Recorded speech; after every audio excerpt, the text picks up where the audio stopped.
Bonjour.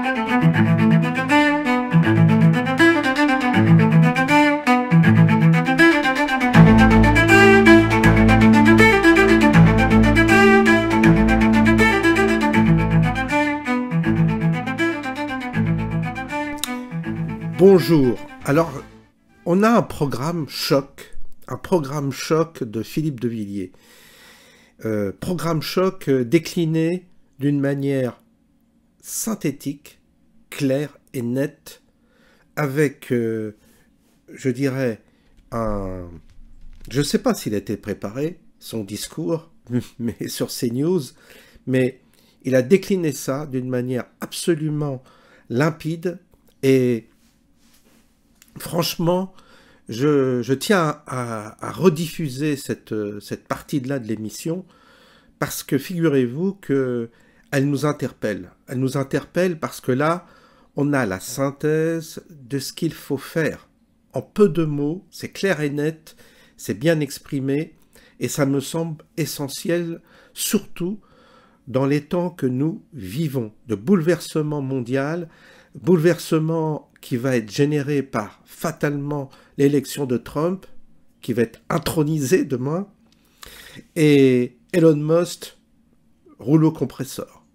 C'est-à-dire qu'il va y avoir un renversement de vapeur, et pour pas être hors course en France, il nous faut absolument un représentant de notre pays digne des géants de cette planète que sont Poutine, Xi Jinping, le président chinois, et puis Trump, bien entendu. Alors, ce matin, je voyais passer une petite vidéo d'Olive Olive. Vous connaissez Olive Olive? Il rentre dedans, c'est un gilet jaune, c'est un gars qui est passé sur Tempé, tout ça, enfin... C'est un gars qui est du peuple et qui s'exprime avec ses tripes tout le temps. Il peut se tromper, il peut avoir raison, il peut... Voilà, c'est égal. Moi aussi, on dit des conneries, des fois on change d'avis, on se resitue dans un contexte, bref. Et De Villiers, pareil, il a fait des conneries, bon, mais des conneries qui lui ont appris aussi. Vous savez, il a fait confiance à Macron à un moment donné. Il ne faut pas oublier qu'il a eu cette alliance bizarroïde, contre nature, avec Macron. Il a cru quoi? Je ne sais pas. Il a cru être peut-être son mentor. L'autre l'a séduit. Il s'est passé quelque chose entre les deux personnes. Il s'est fait baiser. Il s'est fait avoir. Mais qui ne se fait pas avoir? Je ne vais pas lui jeter la pierre, parce que moi-même, je suis le premier à me faire avoir, même dans mes amitiés. Donc, parfois, on se trompe. On fait des fautes de discernement. C'est humain, c'est normal. Et on ne peut pas vous reprocher de vous être trompé. Jamais on vous reprochera de vous être trompé. Qui peut vous reprocher de vous être égaré, de vous être trompé? Qui peut? Non, personne. À l'heure du jugement, si un jour nous sommes jugés sur notre vie, sur notre incarnation, dans cette époque-là, dans cet espace-temps-là, parce que nous sommes dans un espace donné, nous sommes dans un espace donné, pardon, nous sommes dans un temps particulier, et ça ne sert à rien de s'échapper et de fuir ce temps, nous y sommes dedans. Il sera bientôt, votre vie elle est assez courte, donc vous quitterez ce temps et vous quitterez cet espace tel qu'il est, c'est certain. Mais là on y est. Et tant qu'on y est, on doit faire ce qu'on a à faire, c'est-à-dire être incarné dedans, et à prendre parti dedans, et à s'engager dedans. Et jamais on va vous reprocher on vous reprochera, je dirais, en finalité, le jour du jugement, je dirais, de vous être trompé, de vous être égaré, c'est humain, c'est normal. On n'a pas toutes les ressources intellectuelles, mentales, cognitives, etc., pour appréhender une personne à son juste niveau. On peut se tromper, et c'est normal. On peut se tromper même de voix. On peut faire des analyses fausses. Et tout ça peut nous conduire parfois à des mésententes, des malentendus, des erreurs fatales parfois aussi. Mais ce qui est important, c'est de s'engager. Rien n'est pire que la lâcheté. Rien n'est pire que ceux qui ne s'engagent pas, ceux qui se cachent, qui attendent que les autres aillent au front, et qui se cachent bien à l'abri en espérant que les autres vont se tuer pour leur petit confort. C'est pas l'histoire des... Peu importe que vous pensiez bien ou que vous pensiez mal, c'est pas le sujet. Le sujet, c'est que vous soyez engagés. Le sujet, c'est que nous soyons engagés, que nous ayons du courage. C'est ça qui est important. Même si on se trompe, il faut s'engager. Et ça, c'est ce qu'on vous reprochera. On ne vous reprochera pas d'avoir fait des erreurs, de vous être trompé dans votre vie. Ce qu'on vous reprochera, c'est d'avoir été lâche. C'est-à-dire de ne pas avoir saisi l'occasion pour sauver votre famille, vos enfants, votre pays. Et là, c'est là qu'on nous attend tous. C'est pour ça que je pense qu'en réalité, c'était l'histoire des Gilets jaunes. Les Gilets jaunes y sont allés. Les Gilets jaunes se sont engagés au prix parfois d'un grand sacrifice. Je sais que certains y sont indifférents, c'est leur problème. Je sais que certains, pendant les manifestations, ils étaient contre le pass sanitaire, mais là aussi il y a eu des manifestations, ils n'y étaient pas, préféraient se payer un bon restaurant, mais ils n'y allaient pas. En fait, ils attendaient que les autres se mouillent pour eux, mais eux restent toujours à l'abri, toujours dans l'attentisme, jamais prenant de risques dans leur vie, jamais ne s'engageant. Et c'est ce manque de courage sur lequel vous serez jugés. Moi, je ne juge même pas votre manque de courage, votre lâcheté, tout ça, je m'en fous. Vous serez jugés sur votre vie par rapport à cette qualité ou non, là. C'est là qu'on est attendu. Donc, il faut savoir ce que vous voulez. Vivre comme des lâches, vivre à l'ombre, en critiquant les autres qui s'engagent, parce que ça, c'est un exercice dont on est fort. On critique ceux qui s'engagent, et soi-même, on ne s'est jamais engagé. J'en ai connu qui se critiquent de Philippe de Villiers pour des erreurs qu'il a faites, certainement, plein. Dans sa vie politique, dans sa vie, je dirais dans sa vie, tout simplement. Et puis, ceux qui le critiquent, je les regarde, je regarde ce qu'ils ont fait. Ah, c'est des bons bourgeois, ils sont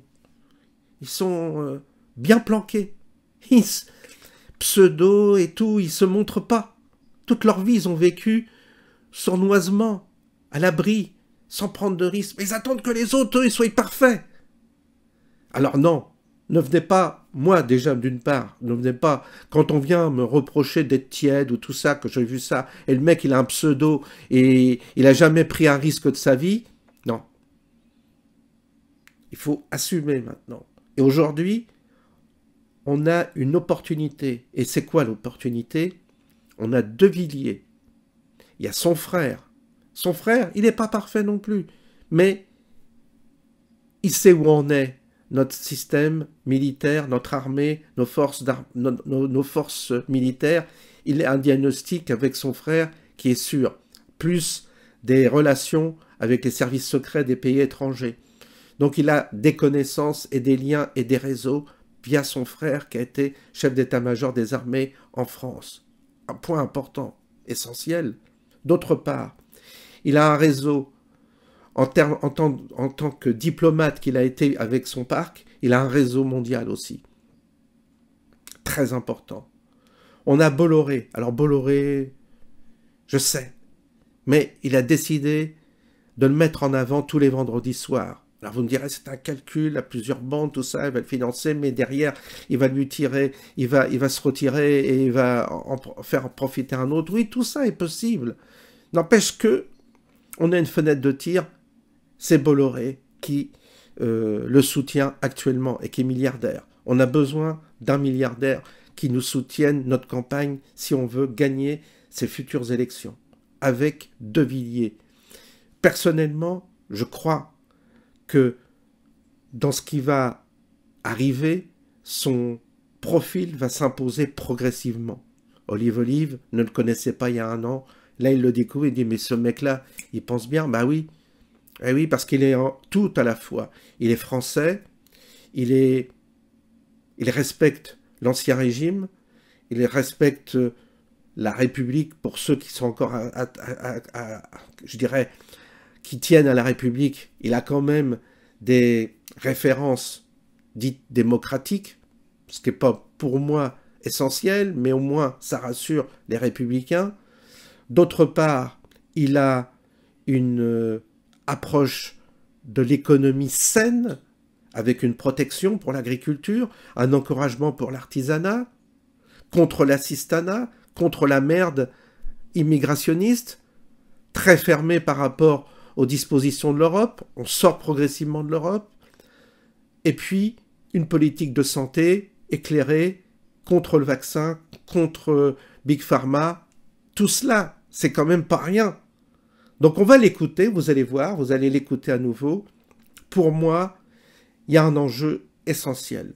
Et cet enjeu essentiel, il est dans le soutien que je pense que nous devons apporter à Philippe de Villiers pour qu'il devienne président de la République en France. Bien entendu, c'est peut-être un fantasme, peut-être qu'on se trompe, peut-être que je me trompe, peut-être que je fais une erreur de discernement, je le dis bien, je ne détiens pas la vérité, mais je le ressens comme ça et je suis obligé de m'engager aussi, de dire voilà pour qui, moi, personnellement, je voterai pour les prochaines élections présidentielles en espérant sauver la France. Parce que aujourd'hui, l'enjeu, c'est la France. Et si la France, on la perd, et si la France s'effondre pour le coup, eh bien nous, le jour où nous serons devant le juge éternel, nous dirons bah, nous avons fait ce que nous avons pu. Nous nous sommes engagés, nous avons essayé de sauver ce pays d'où il était, mais maintenant, si il choisit le camp du diable, c'est son problème. Nous aurons tout fait pour lutter contre, pour nous mouiller, afin que le mal recule, le mal absolu recule, incarné par la gauche, évidemment, recule dans ce pays. C'est une question de salut public, c'est une question de salut de notre âme, c'est une question spirituelle également. Après, restez tranquille pour ceux qui aiment spéculer, qui aiment théoriser, qui aiment de leur petit coin, bien à l'abri, sans s'impliquer, refaire le monde, qu'ils refassent, mais eux, ils n'auront aucune influence, ils ne joueront pour rien. Et le jour de leur jugement, on leur demandera, mais tu étais dans ton fauteuil à critiquer le monde entier, à trouver des poux dans les uns et chez les autres, à refaire le monde dans ta petite bulle, de ta petite chambre, mais qu'as-tu fait réellement? Où t'es-tu impliqué? Qu'as-tu fait pour sauver ce pays? Ah, mais moi, j'ai trouvé que ils étaient tous mauvais, ils étaient tous corrompus, il n'y a que moi qui suis bien. Hein, c'est ça, finalement. Moi, je suis parfait, et les autres ont tous des choses à se reprocher. Alors, ces gens-là, non, c'est fini, c'est terminé. Il faut s'impliquer, au risque de se tromper, mais je pense qu'aujourd'hui, on ne peut pas rester comme ça, sur la touche, à ne rien faire, à ne rien dire. Parce que le processus de démolition engendré par les Soros et compagnie fait son œuvre. Et eux, ils sont engagés. Donc si en face d'eux, il n'y a personne, c'est mort. Bonne écoute et à bientôt. Bon dimanche.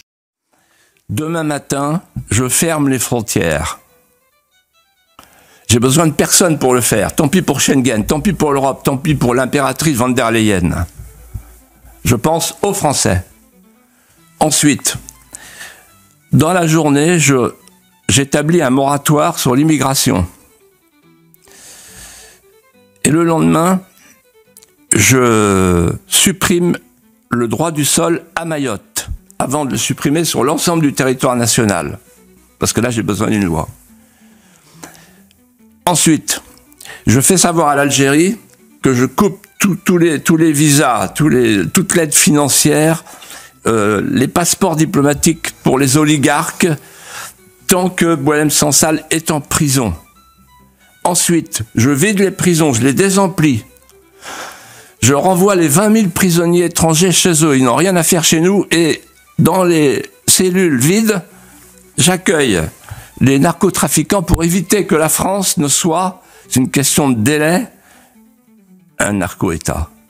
Ensuite, pour les agriculteurs, j'annonce et je vous annonce que j'ai pris la décision de sortir la France du processus de négociation du Mercosur. Il n'y aura pas de Mercosur pour la France, ça ne s'appliquera pas à la France. Et j'affirme devant vous l'exception agriculturelle française. Ensuite, j'ai l'intention de convoquer mon ministre de l'Éducation, Madame Borne, la fameuse Madame Borne.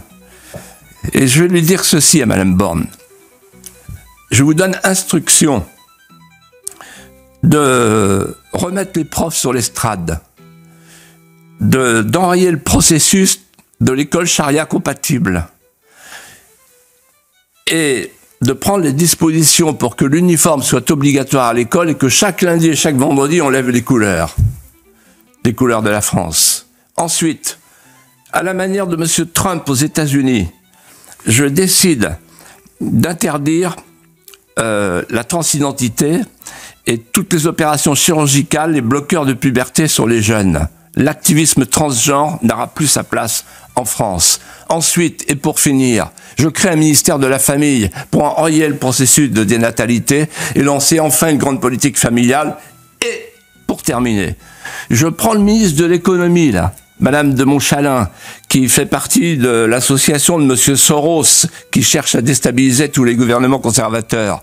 Et je lui dis ceci, au lieu de vous occuper de Monsieur Soros, vous allez vous occuper de toutes nos PME, de tous nos entrepreneurs. Et vous allez leur dire ceci, désormais nous appliquerons l'aphorisme, mieux vaut l'artisanat que l'assistanat. Et je vous demande d'appliquer l'instruction suivante. En quelques semaines, on doit réduire l'écart entre les revenus du travail et les revenus de l'assistance. Voilà, messieurs, mesdames les députés, ce qui va redonner l'espoir aux Français. 7 minutes.